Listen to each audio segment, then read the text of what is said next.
We didn't think you'd show. Mum said it might ruin the vibe. That's what my sister whispered when I walked into the restaurant, alone. I'm Amelia. I'm 41. 14 years in uniform. But to my family, I'm still just the girl with a short haircut, no husband, and too many opinions. No one saved me a seat. No one asked where I'd been. And just as I reached for the bread basket, my uncle leaned over and asked, loud enough for everyone, "So, what now? Grocery store jobs?" What they didn't know was that I'd just turned down a classified Pentagon post, because I refused to sell my soul for silence. Ever felt dismissed by the very people who used your story? Tell me in the comments. I hadn't been home in over 14 years, but there I was, at Laurel Oak, the most expensive restaurant in Magnolia Ridge, sitting in a navy dress that didn't quite fit right, next to the swinging kitchen doors, smelling garlic and dishwasher steam. No one stood when I walked in. The hostess barely glanced at me. "You're with the Ford party," she said, pointing toward the far end of the table. They kept talking like I wasn't there, like I never existed.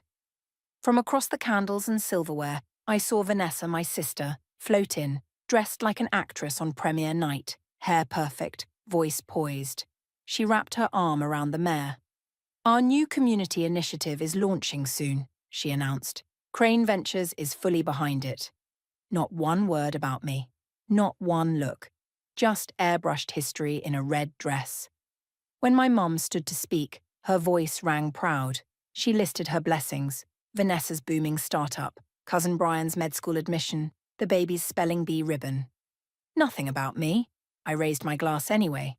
Because what else do you do? Later, one of my great aunts leaned in, squinting behind bifocals. "What is it you do in the military, dear? Something with food logistics?" I didn't answer, because the truth that I commanded combat missions would never fit into their sanitized version of patriotism.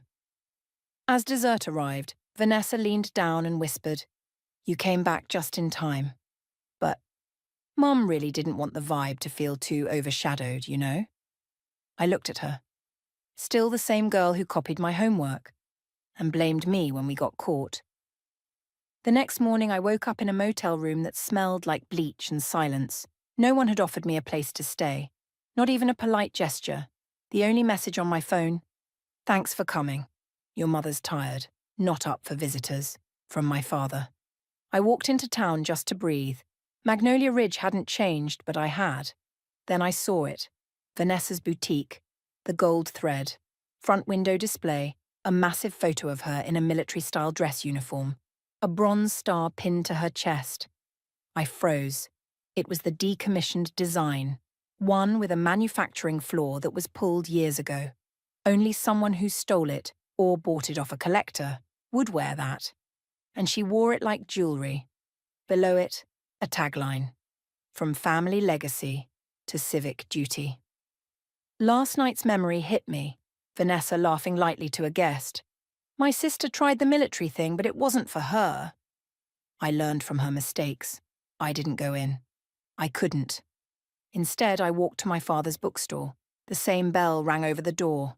Same dust, same denial. And on his desk, a gilded frame holding a military profile of me. Amelia Ford, Reserve Logistics Division, non-combat. It was fake, badly written. I'd reached Major before Fallujah. I was never in logistics. He walked out from the stockroom, saw me holding the frame, and didn't flinch. "She didn't want people to think of you as someone who's killed people," he mumbled. "You're a woman. You know how your mother is. Vanessa's easier for folks. For the family," he added. I looked around. Vanessa's graduation photo hung in full colour, centre stage. My military picture, smaller, darker, cropped below the chest. No medals, no context. I didn't argue. I took the fake report, folded it once, slipped it into my pocket, and walked out. The sun was warm, but I'd never felt colder. I didn't plan to go to the fundraiser, but after seeing the fake medal and that counterfeit report, I had to know how far she'd go. Vanessa had rented out the Magnolia Country Club. Crystal chandeliers, jazz quartet, every napkin folded into swans. I was placed at table 14, by the restroom doors, next to a potted plant, a woman on her phone, a man already slurring through his second bourbon. Nobody noticed me, not even when Victor Crane stepped on stage. Yes, that Victor Crane, real estate mogul, political donor, Vanessa's silent partner. He smiled like a man who bought his applause. Tonight, we honor a woman who's risen above a complicated legacy. Vanessa Ford. Proof that even when a family's been stained by a military code violation, excellence can still emerge. I couldn't breathe. Stained. Violation. I was never charged, never even investigated. Fallujah had left scars, but not shame. I slipped into the hallway needing air. But then, voices. From behind a cracked catering door. Vanessa's. She never defends herself, she just absorbs it, which is perfect, honestly. Another voice. Her assistant. Crane just needs a little proof. We've still got that old letter she wrote about covering for her squad mate. That'll be enough. If we ever need to keep her quiet. My heart stopped. There was only one letter they could mean. The one I wrote in a hospital bed. It explained why I turned down a promotion. To protect Marcus Reed, my squad mate who made a risky call under fire but saved dozens of civilians. It wasn't weakness. It was the truth. A truth I never thought would leave the base. I left the country club without looking back. I walked all the way back to the motel, pulled out my old deployment trunk, and found it, the original letter, still folded, still heavy. Except now. I knew someone had weaponized it. I poured motel coffee into a paper cup when the call came through. Unknown number. Unmistakable voice. Colonel Harrow. I'm in Magnolia Ridge this afternoon. Laurel Oak. Some folks need reminding who you are. He didn't give details. He didn't have to. That night, I walked into the same ballroom where I'd once been seated by the kitchen doors. This time, it was Young Leaders of Magnolia night. Vanessa at center stage, emerald dress, rehearsed humility. My sister served once, she said, not naming me. But combat is difficult. I learned from her journey. The crowd applauded. A few turned my way, squinting, unsure why I looked familiar. Then the doors opened. 10 people walked in, civilian clothes, military posture, and Harrow, leading them like a blade through fabric. He walked straight to me, came to attention, and saluted.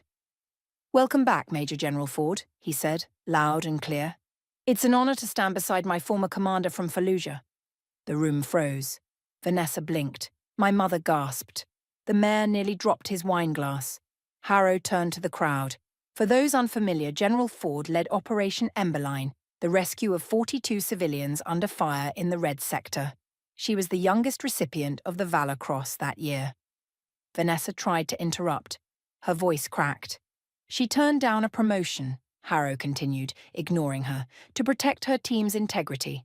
She also exposed an illegal arms deal, one that endangered not only our unit, but the civilians we swore to protect. Gasps. Not of surprise, of recalculation. From the back of the room I saw him, the photographer from my mother's birthday party. He raised his camera, captured the moment. Not just my face, but Vanessa's unraveling. A snapshot of truth reclaiming space. I didn't stay for dessert. As I exited, a line of former soldiers stood by the door. Each one nodded. One murmured, "Mom." And that hit harder than any applause ever could.